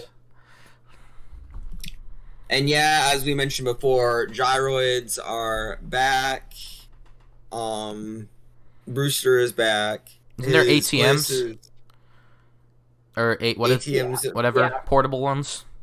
Yeah, they've gone through a lot of items. These are just little things. If you want, I'm sure there's a video somewhere on YouTube that you can go and watch because I surely did not make one. I'm not doing that. Yeah, But but there I'm was sure- so much. That's the thing. There was so much. Yeah, How about you play the game and figure it out for yourself? Yeah, So yeah, DLC. yeah. So There's DLC. now there's paid DLC, which Animal Crossing New Leaf didn't really have this, but it essentially did. It was like an entirely new game with Welcome Amiibo. And this time, they just straight up gave you a sequel to a game as DLC in the form of Happy Home Paradise. So, if you don't know what Happy Home Paradise is, it's a sequel to Happy Home Designer, which is basically a single-player, well, Animal Crossing is single-player, but a more, level-based experience, I guess. Like it's not just life simulation. There's just like actually stuff to do and missions to conquer. Yeah. And it's more of like a normal game than Animal Crossing. And Happy Home Paradise is taking that to the next step and allowing you to build an entire mini island for your villagers, which is insane. And there's so much you can do with this, and it's only $25. Oh, and on top of that, it gets even better because there's a whole bunch of more customization options in Happy Home Paradise that is not in base game, yeah. such as lighting. No, they're adding it to base game. Well, I know, but you have to buy the DLC in order to get it in base game. So there's like So there's like new lighting options, wall part things, I don't know what they're called, bigger room expansions, things like this, and you can all take all the stuff that you learn from Happy Home Paradise, you can transfer over to base game if you pay for the $25 DLC. Yeah. Now, in order, I will explain that because I completely forgot about it in more detail, if you don't mind. Go ahead. Yeah, go ahead. The Happy Home Paradise DLC includes walls. You can add walls inside houses. It includes advanced lighting features, Yeah. so you can have lighting on the walls and on floor. Or there's no floor lighting? I don't remember. But there's in the Ceiling. the 2.0 update does have ceiling lights you can add now. Ceiling lighting, Yeah. definitely. You can currently also redesign your villagers' houses in the base game with this DLC as well. So basically, you'll be able to redesign their house in the inside, so you don't have to deal with that crappy, standard look. I mean, you can if you want to, but you can redesign their inside to better suit your needs, and you can also... Can you make the house bigger? I know you can't exterior, but can you interior? Yeah, you can make the house Oh, yeah. bigger than base game. Alright. Yeah. So, yeah, there is that. The theme of Happy Home Paradise is on islands instead of the little patches of land in Happy Home Designer. you'd pick from like off a map or whatever. So this is now like islands. You can choose weather and all that good stuff. It's just like Happy Home Designer. Yeah. So basically, if you want to know anything about the game, basically how it works is you pick up a client from somewhere, you go off like what their needs, so they'll have like a couple items that are requested, furniture and stuff, but then you just go off that, and you basically choose like wherever they want to be and stuff like that. You can also design other facilities as well. So there's things like schools. I'm pretty sure there's like a town hall or something. Yeah. That's cool. And there's also like shops and stuff too that you can design. The expansion pass is, as you mentioned before, $25, but it is also included in the new Nintendo Switch Online tier, which I'm sure we will get to later. So we are now getting into that now. So. Unless you guys have anything, do you have anything to say about expansion pass? I want to make a comment that I'm actually surprised that they are charging only $25 because they got away with selling Happy Home Designer for $40. This is a whole ass game. This is a whole ass game, and it's connected to the base game. Like, this is insane. Yeah. Like, it brings stuff over from the DLC to the base game, a bunch of new stuff. Like, this is a whole new game because you basically and this is literally where I was like, this is such a great deal. Right. And then to be fair, Happy Home Designer was too, like, the original on 3DS was too much, and I'm guessing they looked at that and they're like, yeah, that's part of the reason why this didn't sell so well. So, but it's an amazing concept, and the fact that it's connected to the base game, I think there was a little bit of connectivity with New Leaf, but I think they just gave you like a few furniture items or something if you had this. But this is literally an extension to the game, which makes it even that much better. Oh, and also the Animal Crossing update seems to be a preload for tomorrow, not the actual update. For tomorrow? Ooh. For tomorrow? The 5th. I'm assuming they don't want to clog the servers up too much tomorrow, so they're pushing out the update. Well, tomorrow's the 4th, now. so... Well, yeah, but it comes out tomorrow night. Like, it'll probably be out like 6 p.m. or something like that. Yeah, it's fine. I'm assuming the 5th in North America. Is it North America, or is it the 5th in Japan? North America. North America is 5th, so I assume it's going to be to the night 6th. Of the 5th, maybe? Yeah, probably. Same thing with, like, Sora. Let me check the Animal Crossing Direct real quick for the Japan one. Sorry, 112. You got... All your news is at the beginning, so... No, it's all good. No. To be honest, the only news story I didn't have anything to comment on was this one. The other ones, and I guess Pokemon. I'm not a Pokemon guy either, but that's okay. It was only like a 2-minute trailer anyway for Pokemon, but this is a little bit bigger than Pokemon, unfortunately. Right, of course. No, but it's okay. Like I said, Animal Crossing is a great series. It's just, like I said, I prefer action games. Long and short of it, really. So the Japan Direct also says the 5th, so I guess we'll see if it's tomorrow night or the 5th in North America. Ooh, yeah, we'll see then. I just really want to play Happy Home Designer, or Happy Home Paradise, mainly.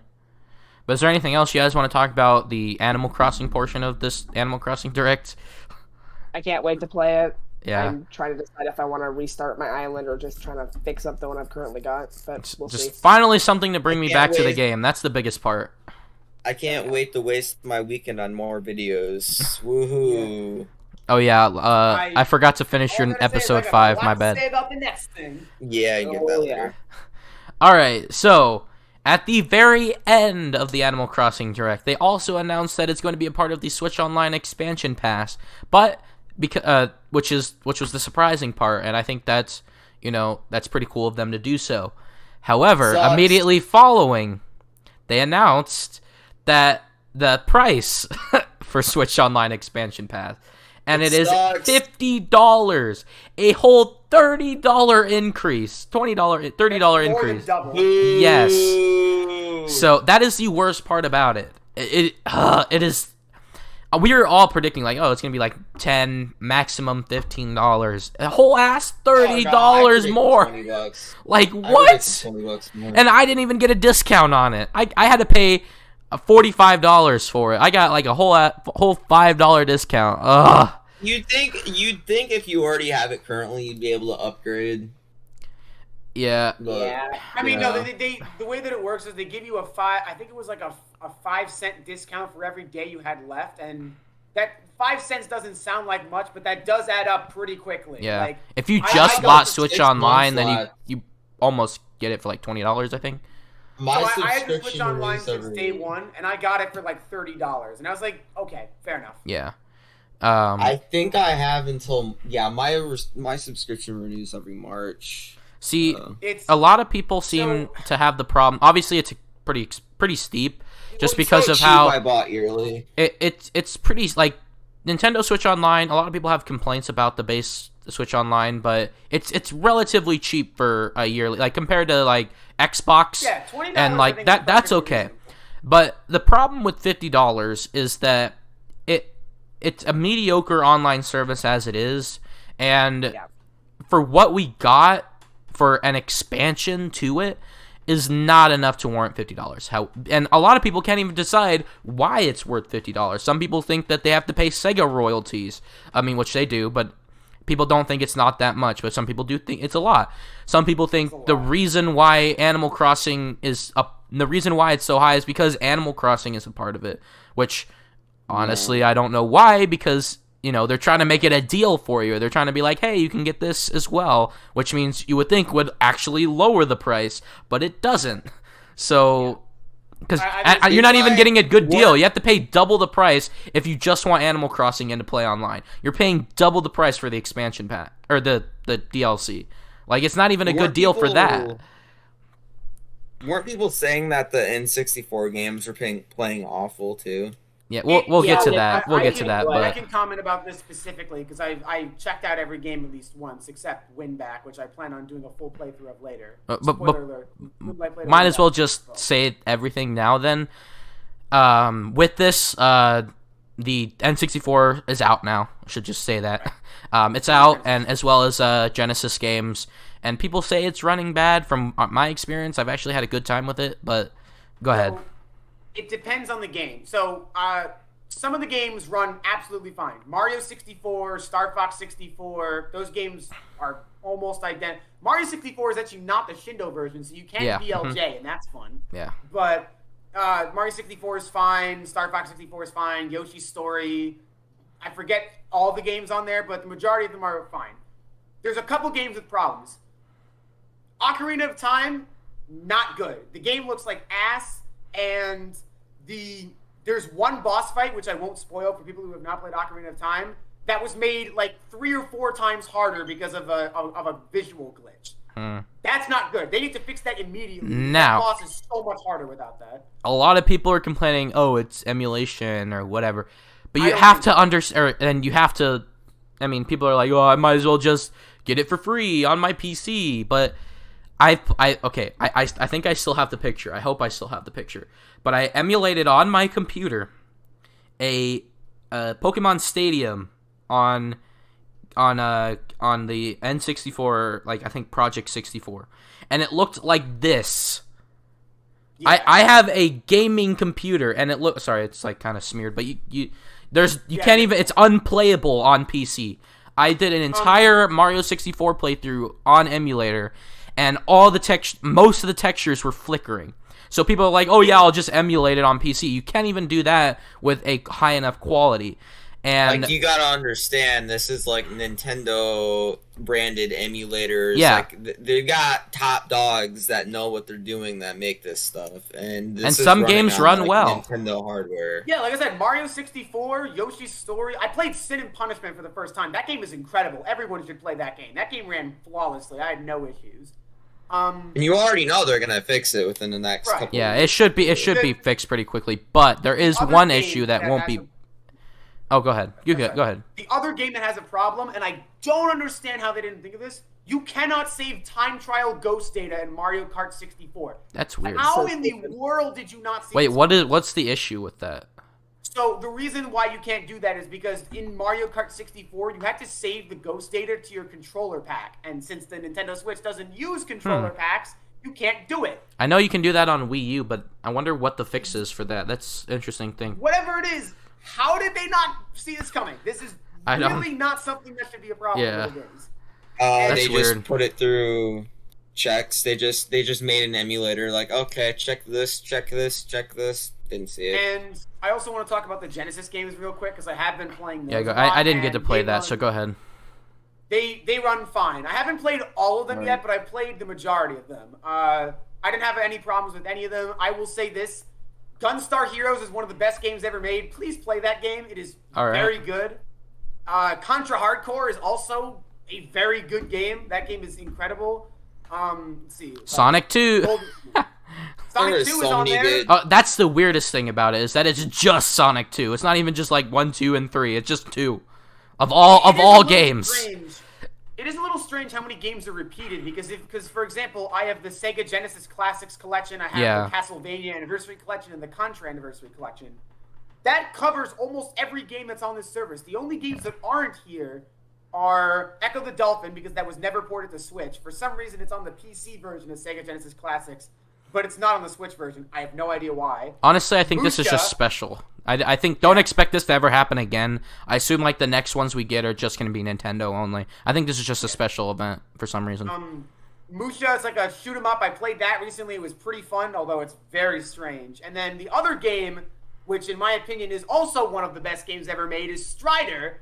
Everyone should also play that game because Strider is incredible. It's one of the best 2D platformers, and it's granted, it's also on Capcom Arcade Stadium, so if you have that, you can play it that way, especially because they changed the way that the purchasing works. So before, you had to buy the games in increments of 10, which each cost $15, whereas now you can buy each game individually for $2. So which is what Nintendo Switch Online should do. Exactly. But they should pull a Capcom Arcade Stadium now that it's, and that collection, by the way, is incredible. They should charge you to play online, or to play on these games online, but just charge you individually to play each game, and just download each individual game. And they could probably release more a lot faster if they did that too. Also, in terms of future Nintendo Switch Online games, I'm pretty confident we're getting Mega Man: The Wily Wars. Like, it was on the Sega Genesis Classics, it was on the Sega Genesis Mini or whatever. We're totally getting that. I have full confidence that game is coming back. Super Mario RPG was on the SNES Mini, and we didn't get that. So okay, so true, but they also re-released Wily Wars as a cartridge individually. So and also Capcom seems to really like that game. So I think we're gonna get it at a later date. All right. Another thing too.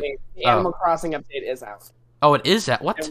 It's out 2.0. It doesn't even say that on the eShop. I just bought the DLC. Isabella's talking about the new ordinances. Mine's downloading. I have a friend's downloading. They dropped it early. All right. Right? Wow, thanks, Nintendo. Right? Yeah. We can't talk about that yet. It's not out yet. We're still in October. They can't even stick to their own schedule, man. In terms of the other Nintendo Switch Online games that are coming soon, Banjo-Kazooie! Banjo-Kazooie! There we go! Finally! Wow!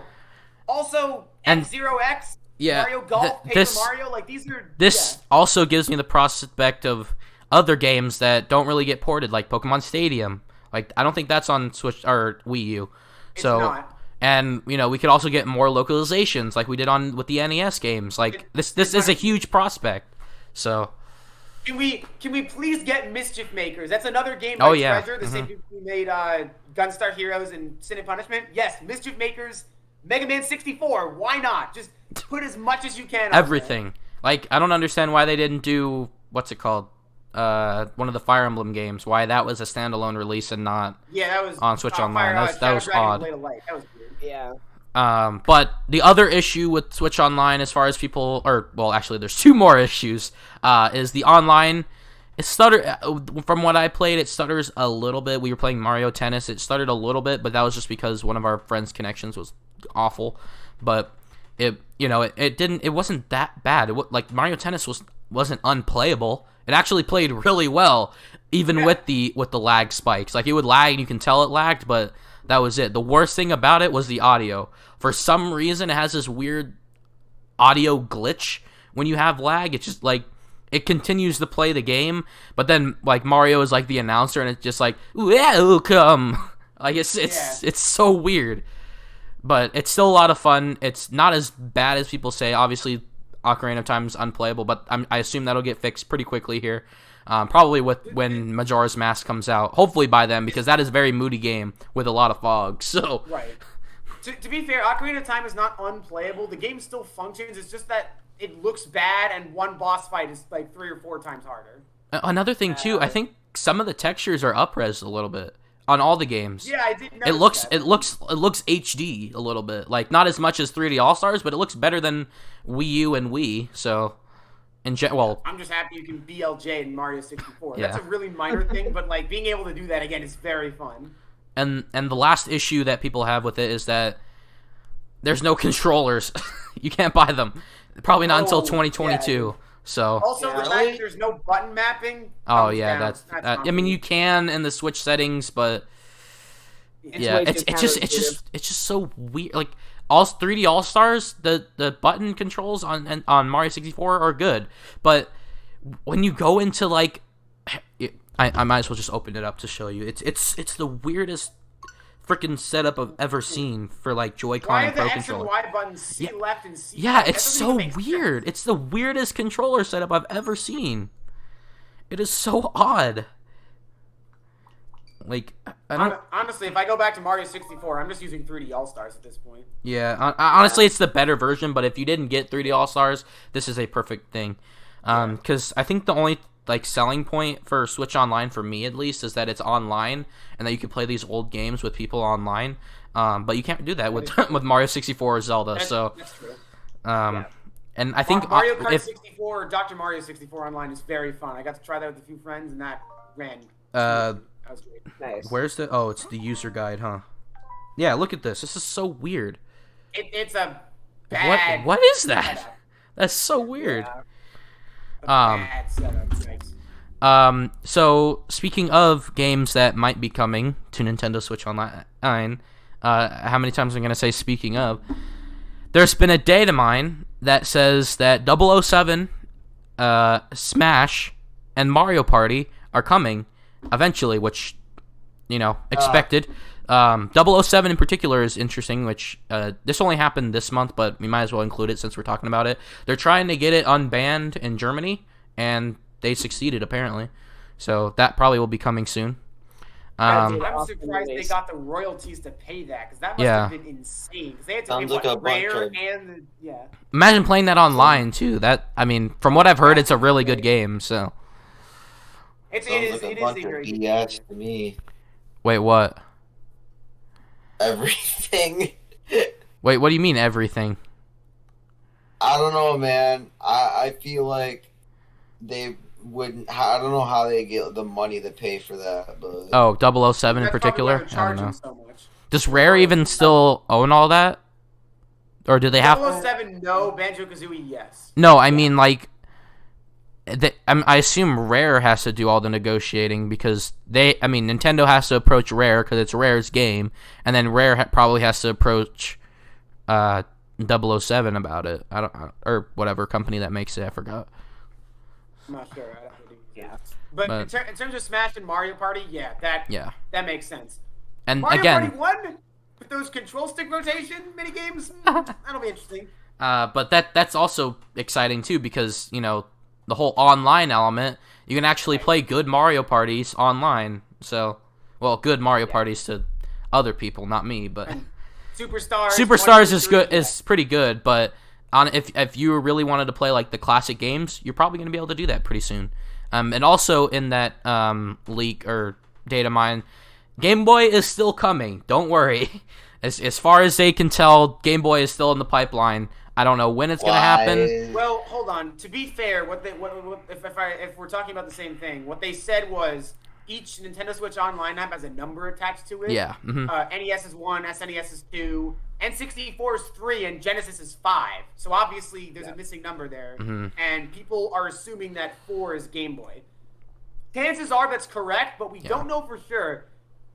What are the chances we get something really stupid like TurboGrafx 16 or whatever? Another one of the Wii Virtual Console. Black and white Game Boy games. Neo Geo. Oh, good. And that's another thing. Whatever Wii Virtual Console stuff. Right. Well, we're not gonna get Neo Geo because Hamster handles that, and they release the games on their own. Yeah. Like you can get the Arcade Archives Neo Geo series for $8 each. Like each game costs $8, and those ports are really good, by the way. Hamster's a great company. They're gonna drop like all of the original black and white Game Boy games, and they're gonna tell you to screw off. They won't. They're not gonna drop any of the color ones. They're just gonna give you all the black and white ones. And that's I assume. You have to pay extra for the color. I assume what they're gonna do is like with the CRT filter on NES, you're gonna pick between like green, color, and black and white. I assume is what's If they gonna don't happen. allow you to switch the color, that's really bad. Yeah. Every retro collection that has Game Boy games. Oh god, if it was green, that would be horrible. That would suck. Yeah, I would be very pissed. The reason why I say it's more than likely Game Boy is because we've been hearing rumors about it for a while now. Right. And also with those rumors came N64, and it was surprising to see N64 first, to be fair. So I agree. But I'm happy it happened. Yeah. Right. Anything else regarding with N64?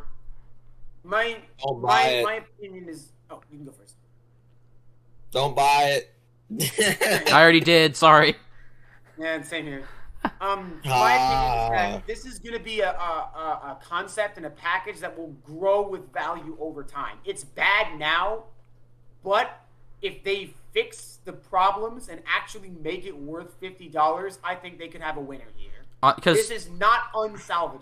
It's the first time that they're adding, because before it was just NES and SNES, and then just online capabilities in general. But now they're adding like full-on games to the service. So I assume in the future either Animal Crossing will be replaced by something, or maybe they'll add a different games DLC to it, or some other purchase bonus as well. Which I mean, just like NES Online, or with the original NSO, the price stayed the same, and they still added NES, or SNES.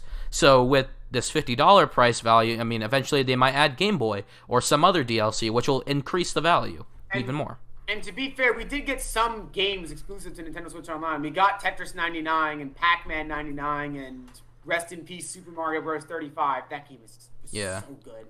Yeah, that too. So, like, I hope surprised if they add. I hope they don't add like Tetris 99 as part of or something like Tetris 99 as part of the expansion pass.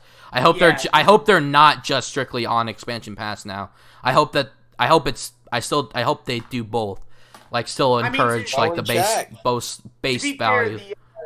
The game trials have still been base Switch Online. Like there was one for Jackbox recently, and that was still base Switch Online. And there's one happening now. I think it's like Harvest Moon or something. And they also had those vouchers, which they're not doing anymore, which is like that was so weird. So good. That was weird. I don't think I've ever took advantage of that. So I did. I didn't understand it at all.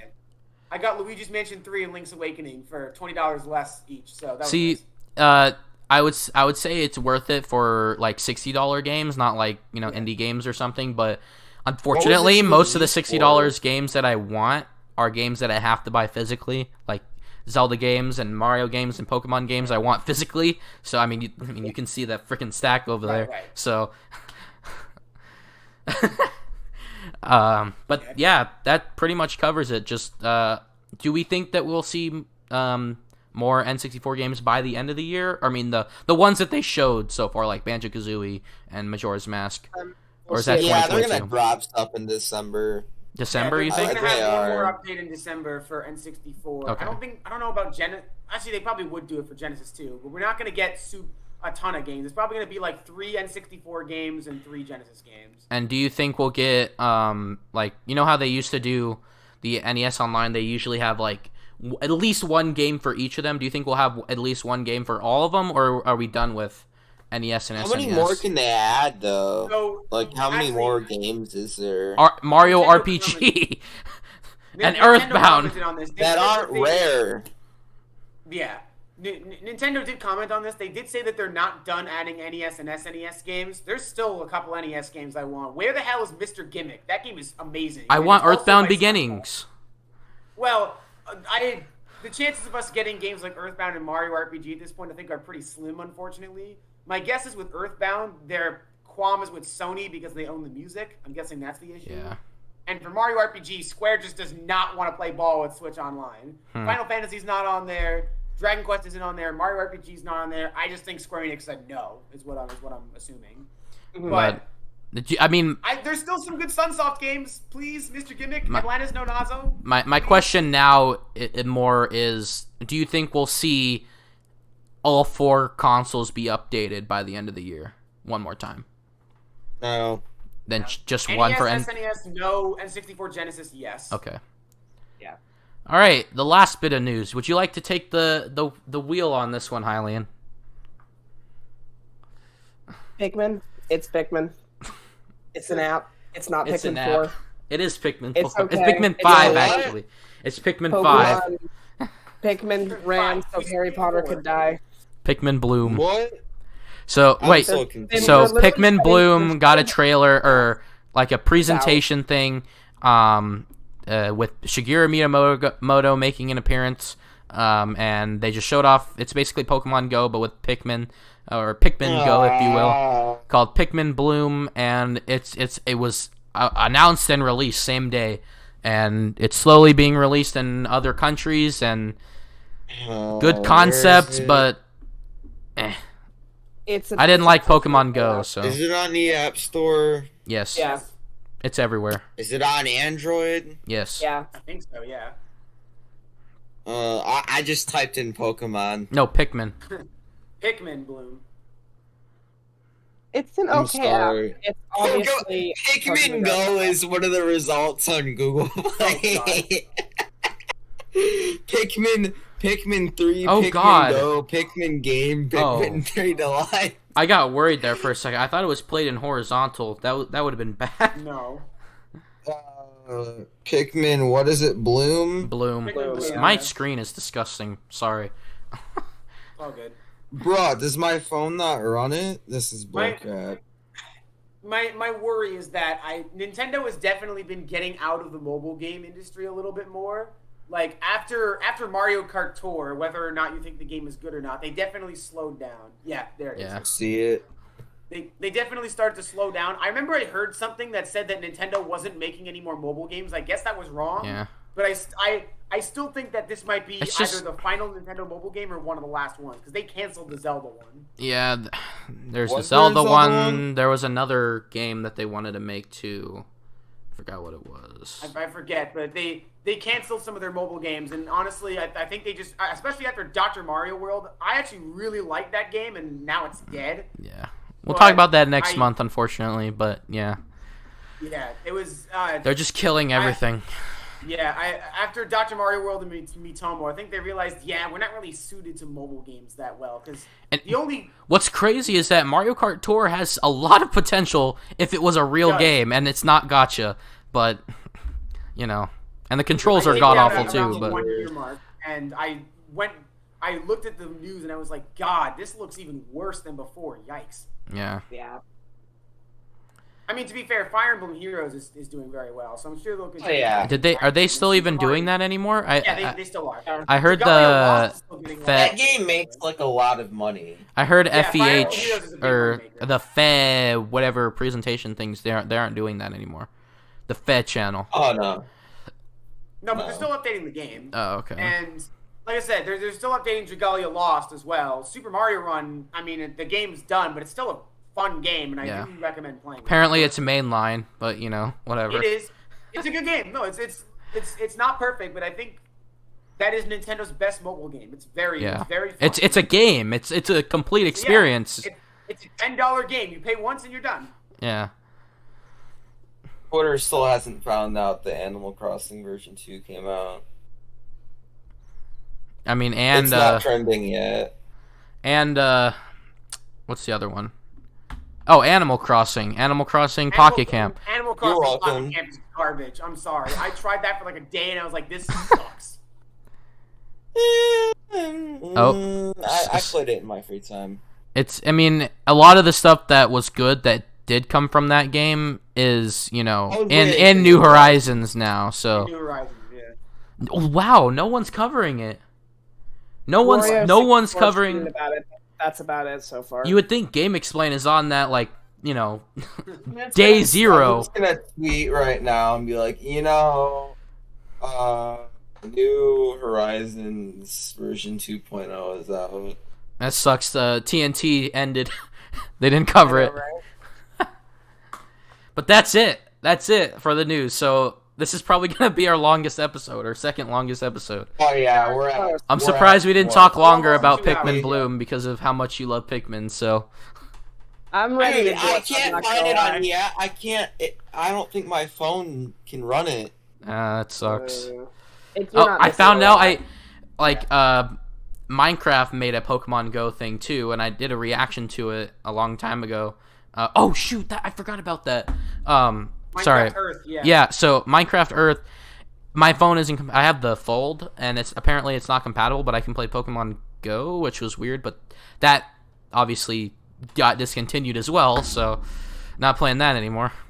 But I did forget. Minecraft Earth I think it ended in June, but what I was gonna say is that I completely missed like the biggest part of this month was Minecraft Earth. I know none of you guys probably don't play Minecraft, but it is important to me, and I usually pretty much cover it all the time. Obviously, Steve was my most picked character for Smash, and it was pretty much announced at Minecon Earth or Minecraft Live last year. So this year they announced that 1.18, which is Caves and Cliffs Part 2, will be coming out later this year. So in the next couple of weeks, hopefully. And then they announced 1.18, which includes a lot of biome revamping to make it look a lot more new. They're revamping the swamp with mangroves and chests and boats and frogs. Boats.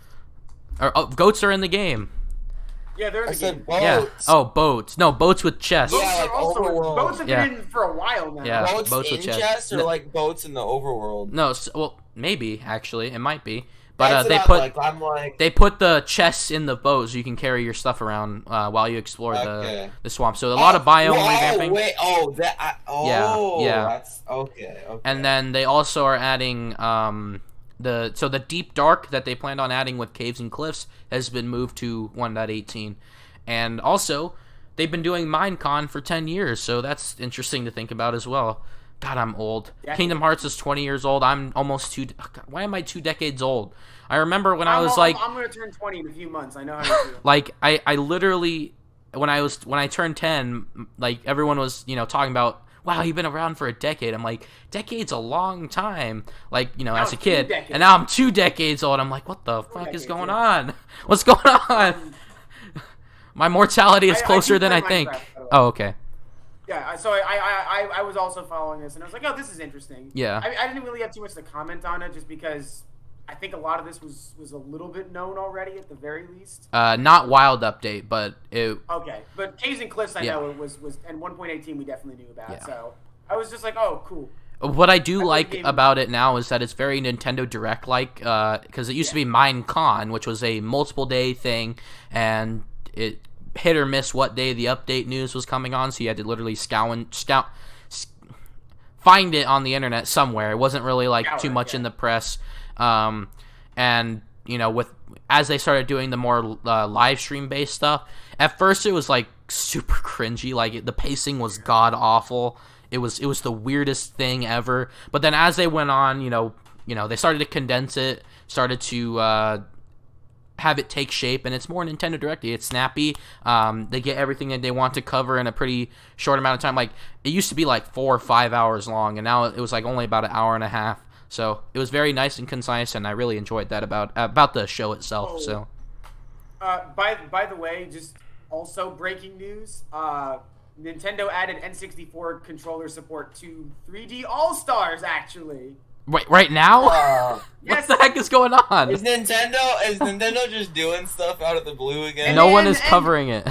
wait. Also breaking news: they released a patch for Metroid Dread that fixed a bug. So that's Oh, I nice. forgot about that as well. They added a demo for Why Metroid are they Dread. randomly doing everything like I don't right know.